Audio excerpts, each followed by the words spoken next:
Hər kəsə salam. Bugün sizə Ernest Hemingway'in məşhur əsəri olan Qoca və Dəniz əsəri haqqında danışacağam. Gəlin mənimlə birlikdə əsərdəki vacib məqamlara diqqət yetirək. Qoca düz 84 gün idi ki, Qolf streamdə balıq tuturdu. 40 gün bir uşağı da özü ilə balıq tutmağa yanında aparır. Və lakin 40 gün içərisində uğursuz olur. Bircə dənə də olsa balıq tuta bilmir. Uşağın valideynləri qocanı uğursuz adlandırır və uşağı ondan uzaqlaşdırırlar. Uşaq qocadan uzaqlaşdırılsa da, uşağın məhz qocaya çox yazığı gəlirdi. Hər dəfə gəlib ona kömək etməyə çalışırdı. Uşaq qocaya öz valideynlərinin təkidi ilə ondan ayrıldığını deyir və qoca ilə birlikdə terras restoranına gedərək bir yerdə uşaqla qoca pivə içirlər. Terras restoranında əyləşən balıqçılar öz tutduqları balıqlardan danışırdılar.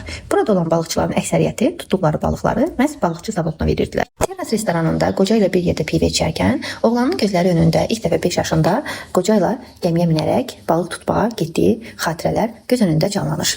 Qoca oğlana deyir ki, əgər sən mənim doğma oğlum olsaydın, mən yenə də səni özümlə birlikdə dənizə aparardım. Və qoca burada oğlanın öz oğlu olmamasına çox təəssüflənir. Oğlan qocaya məhz balıq tutmaq üçün yem təklif edir. Qoca oğlanın təklifini qəbul etmək istəmir. Oğlan daha sonra 4, daha sonra 1, oğlan sonda isə deyir ki, qoy sənə 2 yem gətirim. Və sonda qoca oğlanın yem gətirməsi ilə razılaşır. Oğlan yemi gətirib qocaya təhvil verir. Ən sonda qoca oğlana söhbət əsnasında Çanaqlı bağını Moskva sahillərində tutduğunu deyir. Qoca balıq tutmaqda əsas güc deyil, fəndin olmasını deyir. Yəni əsas güc olmalı deyil, əsas fəndləri yaxşı bilməlisən ki, yaxşı balıq tutasan. Qoca qanadlı balıqları və quşları xüsusilə çox sevirdi. Qoca dənizi amansız, daha sonra isə mərhəmətli adlandırır. Qoca dənizi hədsiz çox sevirdi. İspaniyada isə dənizi lamur, yəni pəri adlandırırdılar. Acıqları tutanda isə dənizi pisləyirdilər. Motorlu qayıqçılar isə dənizi rəqib adlandırırdılar. Dənizi bəzən isə lənətləyirdilər. Qoca isə dənizi ilahi adlandırırdı və heç vaxt dənizdən şikayətlənməzdi. Bir gün yenə qoca gəmiyə minərək balıq tutmaq üçün sahildən uzaqlaşır. Qoca balıq tutmaq üçün tilovlarına tunis, qumbiriya və sarı umrin balıqlarını taxmışdı. Artıq ikinci dəfə idi ki, o bu yemlərdən istifadə edirdi.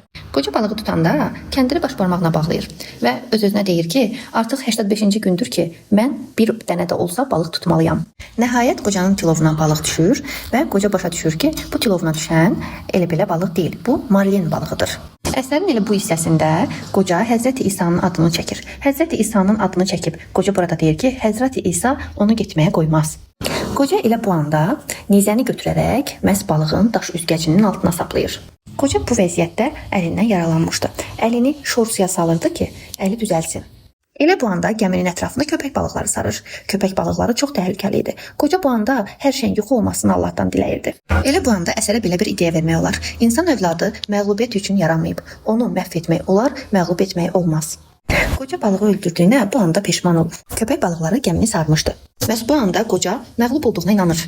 Qoca evə qayıdanda sahildəki hər kəs gəmidəki məhz iri balıq skeletinə baxaraq çox heyrətlənirlər.